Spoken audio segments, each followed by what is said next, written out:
Hi guys, welcome to Travel with Austin. I'm Austin. Today we are here in Newark, Ohio, and we are taking a look at the restored Canal Lock number 9. Now this is a restored lock in downtown Newark, Ohio. That is of course here because the canal system ran through here. Now what's actually interesting about this is this canal lock was very short.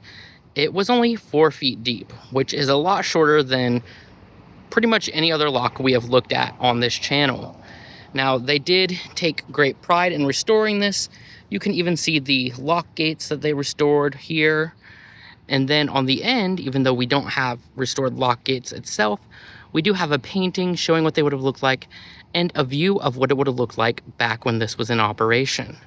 Now, what's really helpful here is that the works actually has a lot of signage here explaining the locks, which is really cool because a lot of these places will put up, their historic lock, but won't show exactly how they worked or a lot of the details about them.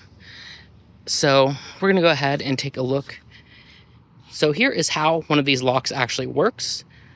The boat moves to the upper reach. One gate is shut, one gate is open. Then the boat is in the lock. While the gate is open, the water level will rise. And then just before the lock opens up, the back gate will be shut and the front gate will be open. Now you can see we do have some plants kind of in our way. So the canal would actually run straight through here, which is of course now where Canal Street is and the Canal Market. As they say on their signs, it's no coincidence. Travel was very slow, only 4 miles per hour. And if you actually look over here, a one-way trip took 80 hours. That is insane, and that is for 308 miles. So you have to imagine the lock just going straight through there, and imagine being on it for 80 hours. Now, this canal lock was also known as the Town Lock, and you can see here, only 4 feet deep, dug entirely by hand. And actually, here's something pretty interesting. The largest canal boats could haul up to 80 tons, but the largest wagons at the time could only haul 3 tons. So that definitely explains the advantages of the lock system at the time. Now, this is dedicated to Joseph M. Bowden, who was very instrumental in this lock and the works. So that was dedicated in 2012 after his death.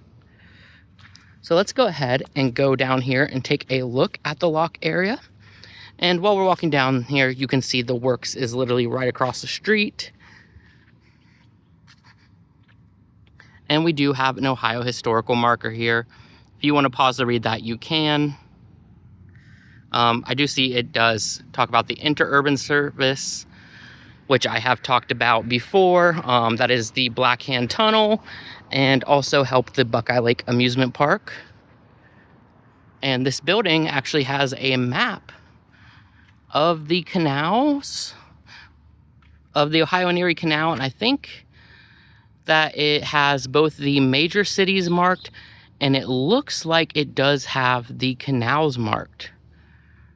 So that's pretty cool. But let's go ahead and get up close and personal with the lock.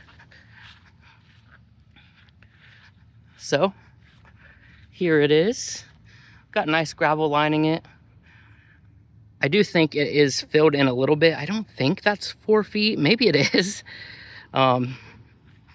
And let's take a look at the gates here.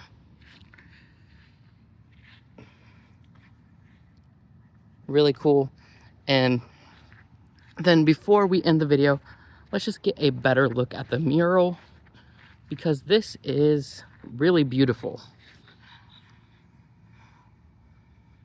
Okay. That's all I have for you guys today. This is Canal Lock number 9, also known as the Town Lock, here in downtown Newark, Ohio. I really have to appreciate how they are keeping their history alive and in such great condition. Lots of other places should definitely learn from that. And this is just a cool little thing you can see if you ever come here and visit Newark, Ohio.